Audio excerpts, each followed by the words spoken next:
Okay guys, I'm going to show you a very useful and easy quick sausage pasta recipe using the Instant Pot. And so here's today's main ingredients. I'm going to list them all in the next slide. But basically a packet of sausage, it can be any flavor. It could be hot, Italian, sweet, mild, whatever. Typical can of pasta sauce. This is ready-made one, but you can make one yourself obviously.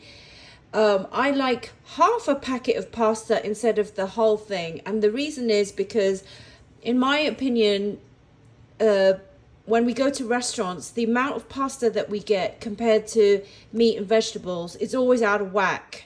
So at home I like to have more vegetables, a little bit more meat, but definitely less pasta. I think less is more, and you'll feel less bloated that way. I love dicing my vegetables really small so they're almost melted in, because it's a great way to get some more nutrients and they taste great. And then mix it all together. Using the Instant Pot saves so much time. I'm just going to show you how. So here's the full list of ingredients. Add a teaspoon of garlic, black pepper. If you're going to use a canned sauce like this, I recommend also adding a spoon of tomato paste.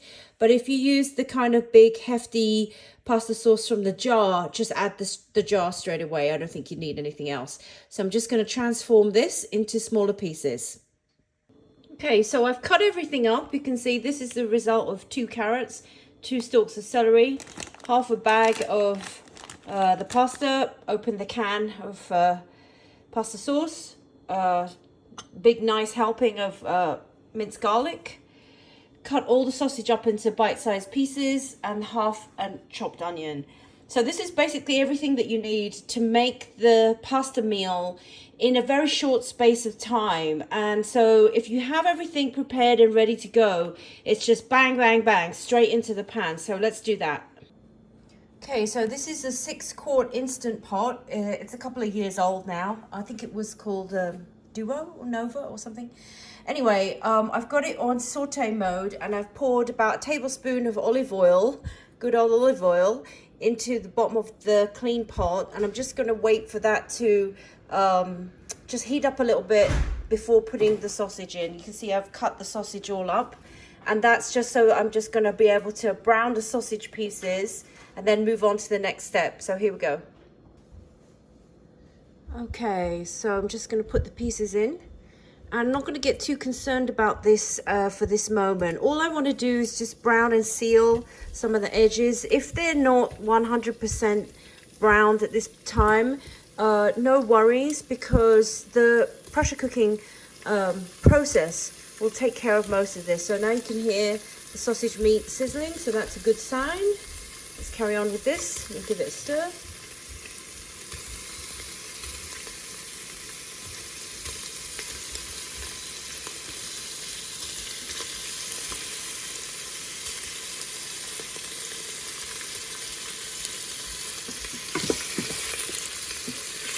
See, it's getting nice and brown there. So we'll continue with this.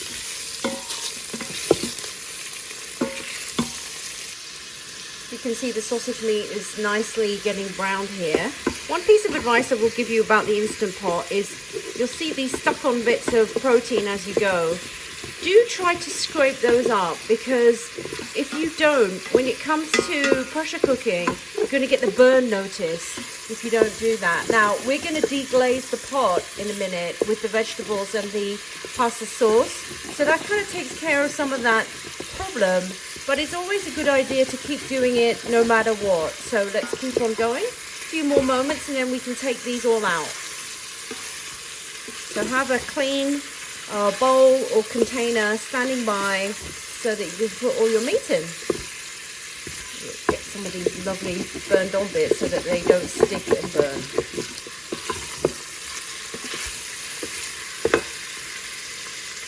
Okay, I've taken all the meat out, and now we're going to quickly deglaze this by putting in all our vegetables. So it's going to go fast, right? So just put the onions in, and I'm going to just keep scraping up all the edges and everything. So it's absorbing all the lovely taste from the sausage and hopefully not burning. So that was the onion. Now I'm going to put in the rest of the veggies.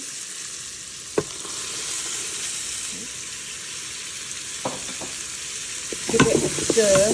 And don't worry, it's not like it's going to burn. But now, you see, the vegetables start releasing water. And what's going to happen is that water is going to help deglaze the pan, so you won't get left with all these burnt bits. So the burnt bits actually just caramelize. They're not really burnt.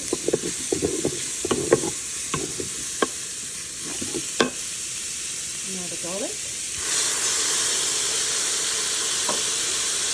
Just give that a stir.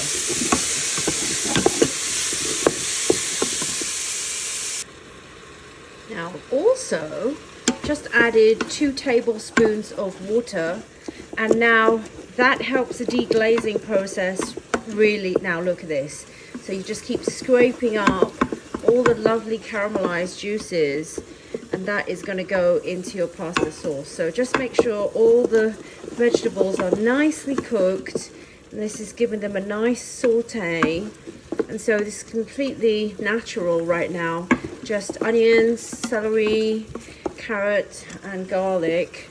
Now's the time, if you wanted to add any extra herbs from your garden or your little hydroponics lab, I would highly suggest that. You could always add them at the end. I actually have a hydroponics little garden that I have on the windowsill that I use to grow basil. Shout out to Kelly for turning me on to that idea. I never even thought about using it for cherry tomatoes and things, but you totally can. So any herbs that you have difficulty growing outside, especially here in Las Vegas, you know, it's perfect for the windowsill because they're not going to get burned to a crisp. Now look at that. So it's all like nicely softened. And now's the time where, if you wanted to, you could add half a teaspoon of bouillon. Let's say it's a vegetable or beef based stock. I wouldn't add chicken stock, definitely wouldn't. I don't know if better than bouillon make pork, but if they do, half a teaspoon of that probably with the sausage wouldn't go amiss. But now see, so no, absolutely nothing is sticking to the bottom, so you're going to have a really good pressure cooking experience. So final step here was, don't forget we're still on saute mode, is to add the can of pasta sauce. So this is already tomato pasta sauce that's already pre-made, and depending on the brand and the consistency, you may need to add tomato paste. In this case, I think it's pretty thick, so I'm not going to add any more tomato paste. But just look at that, look at the quality and the consistency and how velvety and lovely that is. So you really want to get that lovely sort of ingredients all mixed together. Now's the time where, if you wanted to, you could even rinse out the can, because don't forget, thriftiness is our watchword, because there's lots of residual leftovers in that, and we're going to need extra water for the pressure cooking portion here. So just give it a few minutes to cook through, still on saute mode, and then we're going to add the meat back to it. So here we are, we've got the meat now. You'll notice that not all of them are perfectly browned, but that's okay, it's not a big deal. So we're going to add it all the way back in, and then give that a good stir. So now this is very, very well done. Mix it in so that no raw bits. I'm going to try and get all the raw bits here off the side. Yep, there you go. So nothing that's raw or uncooked is sticking above the level of the thing here. I'm gonna take the residue of the can, so you can see there's still some left inside. So I'm gonna add maybe half a can of water to this and then start the pressure cooking process. Okay, I've got half my can, which I swished out with water. Now add a little bit more liquid. Now more liquid will come out during the pressure cooking process, but not to worry. But give that a nice stir again. Remember, we're still on saute mode. So once I've stirred that really well, I'm going to come down here. I'm going to press cancel, I'm going to put the lid on and then I'm going to start pressure cooking. Okay, now with the lid, I'm going to put that on. I'm going to put that in sealing position. Don't forget to turn the sealing knob to sealing. I turned the saute mode off, so now I'm going to press pressure cook. And I'm going to do that for about 5 minutes and it will automatically start.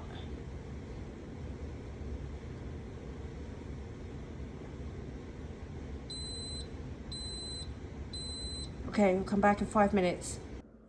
Okay, so we've just finished pressure release. So we should be able to open the lid now. Yes, and don't forget that this slot here, this tongue goes into this slot here so that you can stand it up like this. So that's very nice. So we'll have a quick look. So this is all our vegetables that are thoroughly cooked now and the sausage. So just give that a good stir. And now the consistency has got more liquid because obviously the vegetables release their water in. So the meat's now thoroughly cooked and all we got to do now is cook the pasta. So like I said, I think that when we go to restaurants or we eat out, we always have too much pasta versus the meat to vegetable ratio. So I'm fighting back against that. I'm gonna make sure that that was half a pack that I used. Pack is usually like 16 ounces. And I'm just gonna stir that so that all the pasta is submerged in the sauce. So I do not want any of the dry pasta poking out. And also I'm going to add another few tablespoons of water because what will happen is when it cooks, the pasta will also, oops, dropped my spoon, release starch into the mixture, and that's going to make it more thick. So again, just rinse out that little thing there. And I use my herbs from my hydroponics, just scatter it on top, and they'll get nice and cooked in. I'll save some for just for serving. So make sure that thing is on sealing. Come down here, press cancel so it doesn't keep warm anymore, and then press pressure cook. Oops, sorry, can't press the button. Here we go. We'll do another 5 minutes and then the pasta will be perfectly cooked. Let's come back then. So just releasing the pressure now. It's been 5 minutes and we're going to take the lid off and then take a look at our lunch. Okay, pin dropped. That means all the pressure's gone.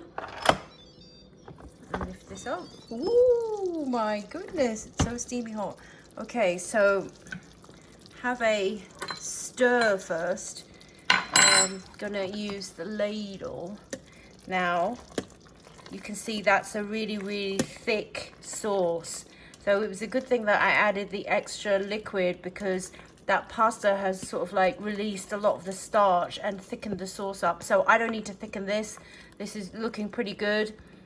You can see the pasta's already cooked, the vegetables are cooked, and that's fantastic. So just gonna do one more taste test before we plate this. So with a clean spoon, just test the sauce. No need to test the sausage because it's whatever the taste of the sausage is from the pack. So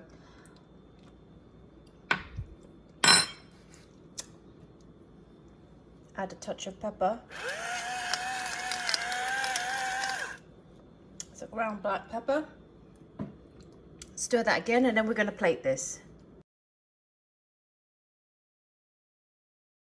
Okay, so we've plated the pasta and now look, I think this is a decent ratio of pasta to meat and vegetables. I'll just add a few more of the fresh herbs from my hydroponics as a sort of garnish if you like, but it also tastes really great. So that's a mixture of homegrown parsley and basil. I'm going to add a tiny bit of Parmesan cheese. So this was on sale, I guess, at Von. So you could cut it into smaller pieces or just break them up like this. And there you have it. That's your pasta in one pot. And I got to shout out some YouTubers that I got this recipe from. One person that I adapted this recipe from is Flo Lum. who's one pot Instant Pot fan cook in Canada, and the other one is Jeffrey from Pressure Luck Cooking. So thanks a lot to those guys for helping me with these ideas with this recipe. Cheers.